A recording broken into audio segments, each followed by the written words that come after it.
Welcome to Spry, a podcast where we embrace the most difficult parts of life: caregiving, aging, death, and dying, with courage, grace, and dignity. We focus on cultivating a mindset of constant personal growth and staying energetic, active, and engaged with the world, even as the years go by.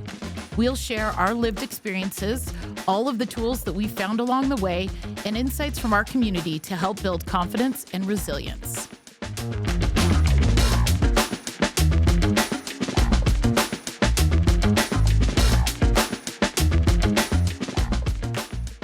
Welcome to Spryday. Every Friday, we will like to do a quick roundup of content, products, things we've observed, articles we've read, learned life experiences that have recently happened to us, and share it with all of you. Anything that we think is inciting or helpful. We've been doing a lot of reading between the three of us. I would say between listening to podcasts, reading articles online, reading books, either from the library like I like to do, or on a Kindle like Mom likes to do. We do a lot of reading between the three of us. I was thinking about this quote from Of Mice and Men that's pretty timely, I think, for our discussion today, where he said, "Of all the words of mice and men, the saddest are, it might have been." True. Right? So when true. we talk about regret and how to avoid regret. Mm-hmm. Yeah, and just the lessons that can actually be learned from regret. So there is a TED Talk that my sister-in-law sent to us, and it actually came out in February of 2022. So I listened to it last year, but I think about it all the time, like probably once a week I think about it. And it's Daniel Pink, who's an author, and he gave this TED Talk about regret. And he says, regrets make us human. And that really the only people that don't have regrets are 5-year-olds, people with brain damage, and sociopaths. That makes sense. Wow. The rest of us have regrets. We're going to talk about this a little bit more at the end, how universal this is in our kind of shared human experiences. But he spent a couple years studying 50 years of social science on regret. And he also collected 16,000 stories of regret from people in 105 countries around the world. Wow. And I went to the website where these stories are, and there's actually 19,000 now. So it's an ongoing project. And can you just submit them? Mm-hmm. Okay. Yep. And I actually submitted one last night because, I was just like, the TED Talk's been top of mind for a long time, but I had no idea there was like way more to it. So I went down a little rabbit hole last night. But as he looked at these 16,000 stories of regret, 4 themes emerged. So the first core regret he calls foundation regrets. And this is, if only I'd done the work. So these are, I didn't save enough money. I didn't take care of my health. I didn't create a stable platform for my life. And, I have regrets around that. The second category he calls boldness regrets. So if only I had taken the chance. I didn't ask that person out on the date. I wish I would have said something in the moment. And he says that, even if the chance didn't work out, people never regret taking the chance. They just regret not taking it. Right. I love that idea, which is something that your husband told us that his mom would say to him a lot, that now I say to my kids when we talk about even very short-term regrets, like not bringing a sweatshirt, right? It's cold outside. I'll say, buddy, you won't regret bringing a sweatshirt, but you might regret not bringing that sweatshirt. Yep. Right? So we have these very small, and I'm also talking to my kids a lot about like boldness regrets. Maybe it's the wrong term, but they all want to quit piano. They all want to quit everything they're doing. And I say, do you know how many regrets I have and how many problems I have with my childhood because my mom let me quit everything?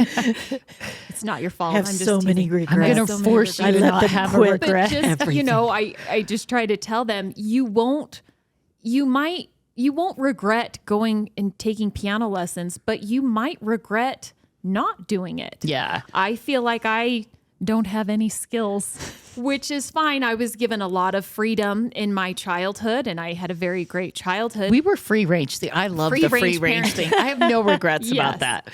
But I do. I wish I could play the piano. It's, But you could start I wish now. I was a better dancer. I actually remember when I wanted to be a dancer and I was like, oh, I'm too old. I'm in college. And then I read about how Janet Jackson started taking dance lessons at 18. Right. And I thought, well, I can do it. But then I never still did it. Well, So I still. think, we'll talk about this, but part of examining your regrets maybe more frequently than at the very end of your life is to help inform a life well lived. So if you do have regrets about not playing the piano, if you've already thought about this regret, right? And you're in your early 40s. Yes. She's only 40, but we'll just say early 40s. When you're 80, you'll still have the regret, but you might regret like, well, why didn't I take piano lessons when I was 40? Right. So, there is the opportunity as you're mindful in examining this to change the way you're living. So, maybe there's something you can do about a regret. Like I have been talking about this project of Spry for 10 years. I was pregnant with my oldest daughter who turns 10 next week. So, I would seriously, if we didn't do something with this, I would regret it. So that's a boldness regret. So even just being aware of like, okay, if I don't do something with this, I'm going to regret it. Yeah. So the third type of regret is a moral regret. If only I'd done the right thing. So he tells the story of a woman who I think was in her 80s that talks about how her mom used to give her, $1 to go to the drugstore to buy something for the family, and she would steal a candy bar. And she felt bad about stealing a candy bar.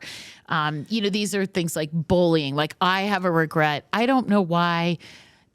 There was a girl in my 7th grade junior high gym class that we were just kind of mean to her. I don't know why, but I think about that all the time. For 30 years, I've thought like, why was I so mean to this girl in gym class? And I wish I remember her name. I would like reach out to her. So I wonder, does moral regret encompass the regret you have when you lose someone and you wish you had done more for that person, right? Oh, that's the next one we're going to talk about. Yeah. Because like we had, I had a brother-in-law pass away. Gosh, how long has it been now? 8 years ago, he died by suicide. And with a suicide death comes a lot of regret about what could you have done or what did you do or what didn't you do. Yeah. So that's the fourth type of regret, which is he calls a connection regret. Regret. If only I'd reached out is kind of the way he summarizes that. And this is when, and I think your experience with your brother-in-law is a little bit different, but connected. So it says, you ought to have a relationship with someone. So it's kids, parents, siblings, friends, but somehow the relationship comes apart. And these aren't the types, obviously, like if you're in an abusive relationship or something really blew up, that's not really what they're talking about here. They're talking about, wow, we just drifted apart. And the regret is connected to not reaching out. And a lot of times people don't do that because they think, oh, this could be really awkward. Like, I haven't talked to this person in forever. It's just, they don't want to talk to me and I don't want to reach out. And so I think in the case of that loss, it was really like, well, could I have done more, right? To shore up that connection. Right. And could I have done anything to help prevent that from happening? Which, with time comes a lot of hindsight, and there's nothing that we really could have done, but you still have those regrets. Yep.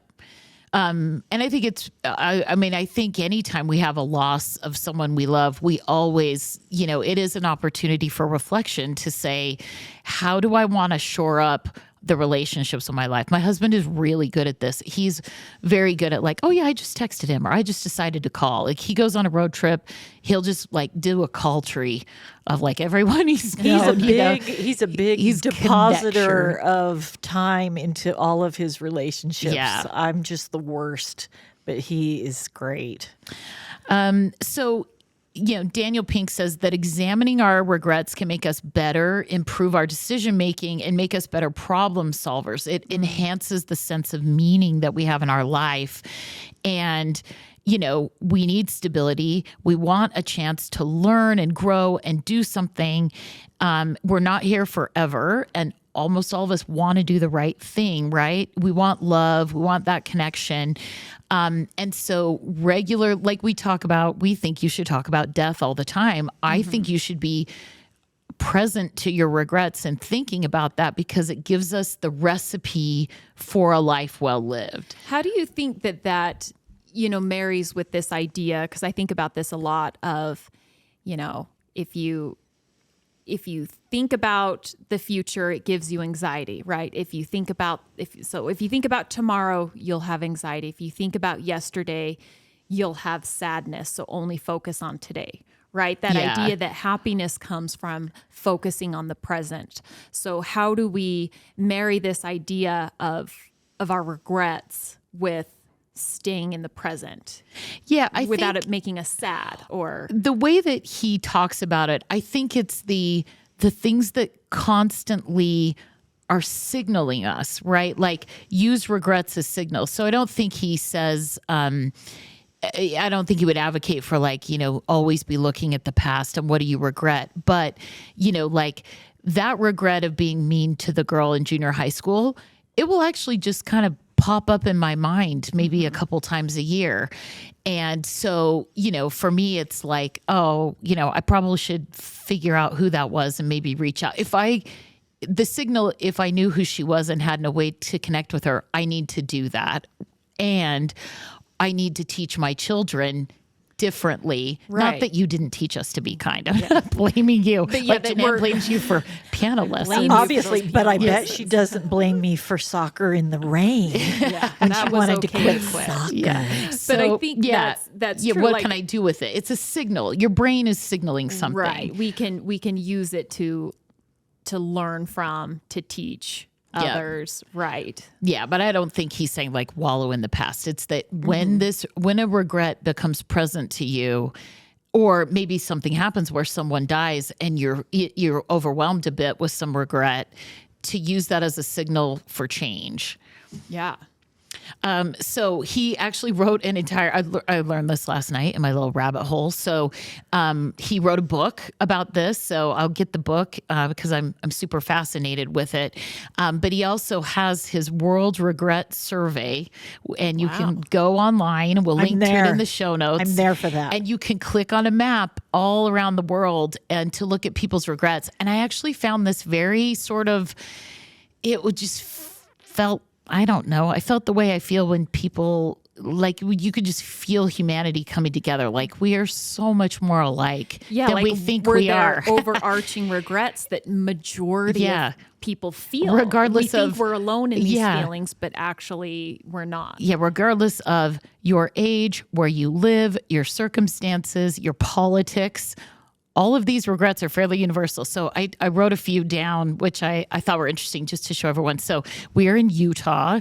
And so this is from a female age 55. I regret every time I have waited for someone else to get on board with something I really wanted to do. I've missed so many opportunities because others weren't ready to buy a house or take a trip or take a class or go to church. I regret that honoring where they were didn't mean I had to stop honoring myself. So, boldness regrets of I wish I had taken the chance or done the thing. This is a female, age 45 in South Africa, not phoning my now deceased dad more often. So that's a connection regret. China, female, age 36. I failed to realize the dream of studying abroad. That is a regret I also have. Yeah. Especially since my husband was able to do so much study abroad, and he tells all these stories, and makes me sad I didn't get to do that. So maybe when you retire, you should study abroad. Study abroad. And then the last one is male, age 47 from Norway. I wish I never started smoking, and also I wish I took better care of my health in my younger years. So, that sort of foundation like that's regret. Probably a universal regret that a lot of people, as they age, probably feel. Yeah. So, I think the message is if a regret bubbles up, use that as a signal. And it's okay to, maybe if it's something that where you're like, I never look back. I have no regrets. Just know that, we all have regrets. It's part of what makes us human, and that, there is benefit in, thinking about them once in a while.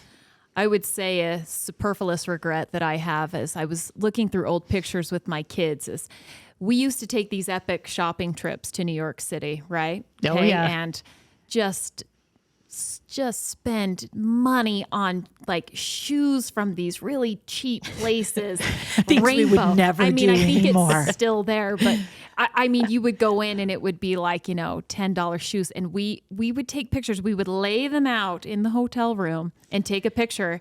And I kid you not, there's like 57 pairs of shoes in some of these photos, and they're just... I didn't know we were going to tell everyone Well, I was about just this. saying, I feel like we are progressing and learning and growing in our style, and we no longer are focusing on like getting a volume of terrible things, and instead finding the one shoe or the one piece of clothing that can really make life easier, make us look better, last a little bit longer. And Mom, I know that you have a new shoe company that you love.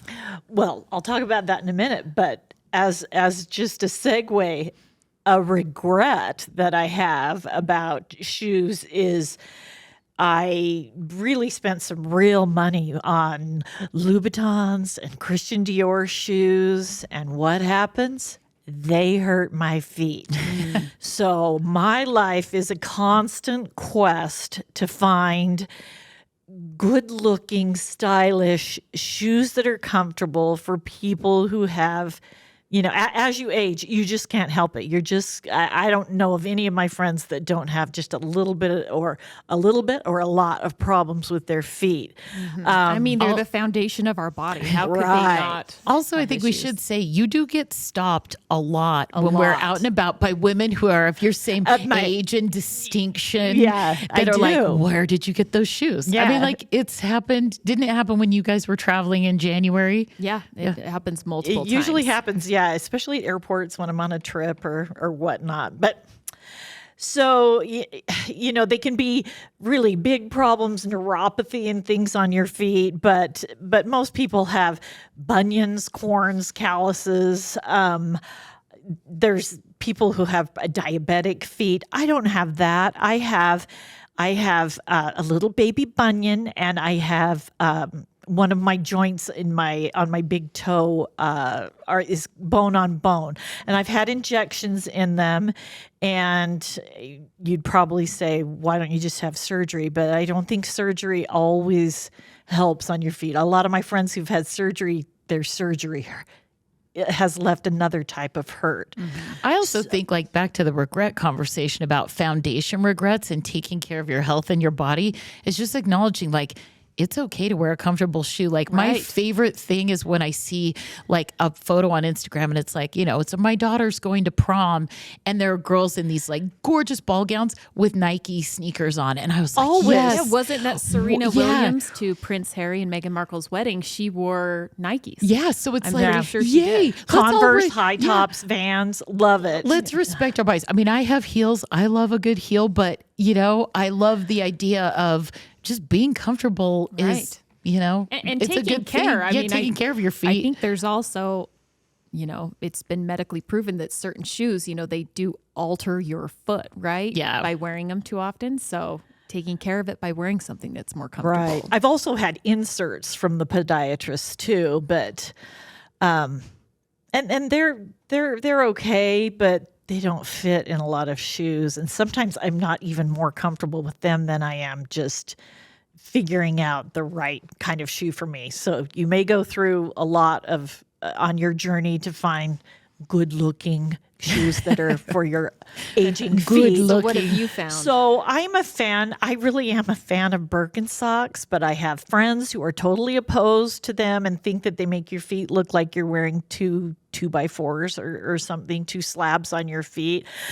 And they like something more sleek. But I like a fun color like silver or rose gold. Birkenstock was even recently featured in a Vogue article about the summer shoes you must have. So I would say they're definitely on trend. Yeah, and I've had some patent leather ones, and I know you girls love to give me a raft of grief about my constant saying when you were little, like, I love patent leather. It just does something for an outfit. So I'm, Birkenstocks, baby. So I recently bought a pair of Kiziks. They're a company here in Utah. And they have a nice wide toe box, but they make it so I recently tweaked my back, and bending over to, slip into sneakers was hard. And these, you just shove your foot right into it, and you never have to fuss with the laces or anything. Yeah, they've created a frame on the heel of a shoe. So it's meant to, little kids do this all the time. They just crunch down the heel of their shoe so they can slip it on. And it actually wrecks your shoes. But right. These are built to do that. They're super cool. Yeah. So I don't like the knit. They kind of have some knit ones, but I like they're all leather ones. So I love that they have style options too. Yeah.